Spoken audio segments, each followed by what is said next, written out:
The human voice. It's the instrument we all play. It's the most powerful sound in the world, probably. It's the only one that can start a war or say, I love you. And yet many people have the experience that when they speak, people don't listen to them. Why is that? How can we speak powerfully to make change in the world? What I'd like to suggest, there are a number of habits that we need to move away from. I've assembled for your pleasure here 7 deadly sins of speaking. I'm not pretending this is an exhaustive list, but these 7, I think, are pretty large. Habits that we can all fall into. First, gossip. Speaking ill of somebody who's not present. Not a nice habit, and we know perfectly well the person gossiping 5 minutes later will be gossiping about us. Second, judging. We know people who are like this in conversation, and it's very hard to listen to somebody if you know that you're being judged and found wanting at the same time. Third, negativity. You can fall into this. My mother, in the last years of her life, became very, very negative, and it's hard to listen. I remember one day I said to her, it's October the 1st today, and she said, I know, isn't it dreadful? It's hard to listen when somebody's that negative. And another form of negativity, complaining. Well, this is the national art of the UK. It's our national sport. We complain about the weather, about sport, about politics, about everything. But actually, complaining is viral misery. It's not spreading sunshine and lightness in the world. Excuses. We've all met this guy. Maybe we've all been this guy. Some people have a blame thrower. They just pass it on to everybody else and don't take responsibility for their actions. And again, hard to listen to somebody who's being like that. Penultimate, the 6th of the 7, embroidery, exaggeration. It demeans our language, actually, sometimes. For example, if I see something that really is awesome, what do I call it? And then, of course, this exaggeration becomes lying, out-and-out lying, and we don't want to listen to people we know are lying to us. And finally, dogmatism. The confusion of facts with opinions. When those two things get conflated, you're listening into the wind. You know, somebody is bombarding you with their opinions as if they were true. It's difficult to listen to that. So here they are, 7 deadly sins of speaking. These are things I think we need to avoid. But is there a positive way to think about this? Yes, there is. I'd like to suggest that there are 4 really powerful cornerstones, foundations, that we can stand on if we want our speech to be powerful and to make change in the world. Fortunately, these things spell a word. The word is hail, and it has a great definition as well. I'm not talking about the stuff that falls from the sky and hits you on the head. I'm talking about this definition, to greet or acclaim enthusiastically, which is, I think, how our words will be received if we stand on these 4 things. So what do they stand for? See if you can guess. The H, honesty, of course. Being true in what you say, being straight and clear. The A is authenticity, just being yourself. A friend of mine described it as standing in your own truth, which I think is a lovely way to put it.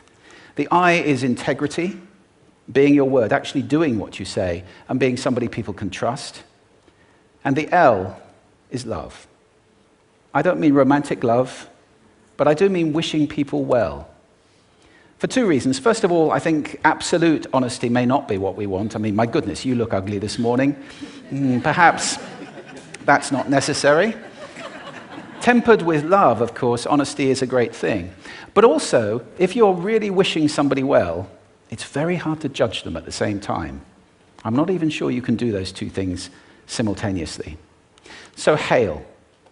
Also, now that's what you say, and it's like the old song, it is what you say, it's also the way that you say it. You have an amazing toolbox. This instrument is incredible, and yet this is a toolbox that very few people have ever opened. I'd like to have a little rummage in there with you now, and just pull a few tools out that you might like to take away and play with, which will increase the power of your speaking. Register, for example. Now, falsetto register may not be very useful most of the time, but there's a register in between. I'm not going to get very technical about this for any of you who are voice coaches. You can locate your voice, however. So if I talk up here in my nose, you can hear the difference. If I go down here in my throat, which is where most of us speak from most of the time. But if you want weight, you need to go down here to the chest. You hear the difference? We vote for politicians with lower voices. It's true. Because we associate depth with power and with authority. That's register. And we have timbre. It's the way your voice feels. Again, the research shows that we prefer voices which are rich, smooth, warm, like hot chocolate. Well, if that's not you, that's not the end of the world, because you can train. Go get a voice coach. And there are amazing things you can do with breathing, with posture, and with exercises to improve the timbre of your voice. Then prosody. I love prosody. This is the sing-song, the meta-language that we use in order to impart meaning. It's route one for meaning in conversation. People who speak all on one note are really quite hard to listen to if they don't have any prosody at all. That's where the word monotonic comes from, or monotonous, monotone. Also, we have repetitive prosody now coming in, where every sentence ends as if it were a question, when it's actually not a question, it's a statement.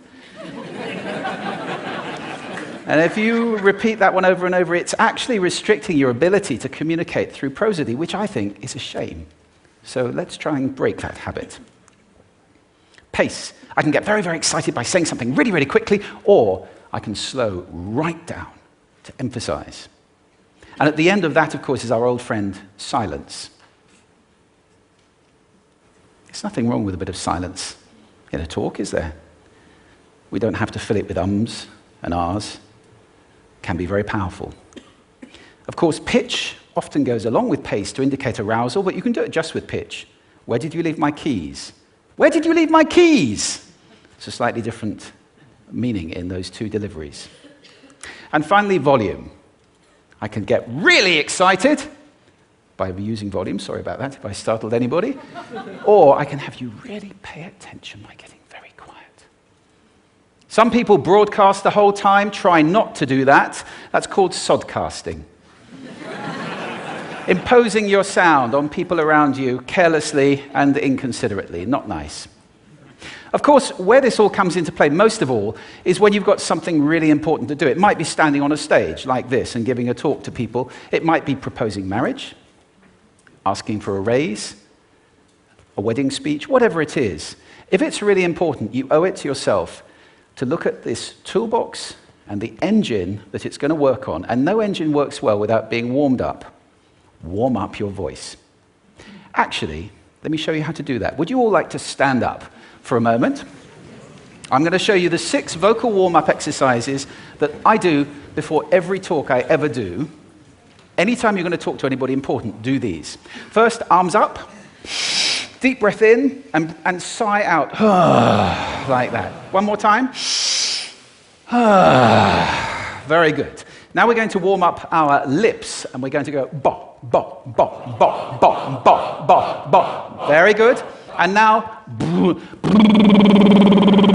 just like when you were a kid. Now your lips should be coming alive. We're going to do the tongue next with exaggerated la, la, la, la, la, la, la, la, la. Beautiful. You're getting really good at this. And then roll an R. That's like champagne for the tongue. Finally, and if I can only do one, the pros call this the siren. It's really good. It starts with we and goes to or. The we is high, the or is low. So you go wee, or wee. Fantastic. Give yourselves a round of applause. Take a seat. Thank you. Next time you speak, do those in advance. Now, let me just put this in context to close. This is a serious point here. This is where we are now, right? We speak not very well into people who simply aren't listening in an environment that's all about noise and bad acoustics. I have talked about that on this stage in different phases. What would the world be like if we were speaking powerfully to people who are listening consciously in environments which were actually fit for purpose? Or to make that a bit larger, what would the world be like if we were creating sound consciously and consuming sound consciously and designing all our environments consciously for sound? That would be a world that does sound beautiful, and one where understanding would be the norm. And that is an idea worth spreading. Thank you. Thank you.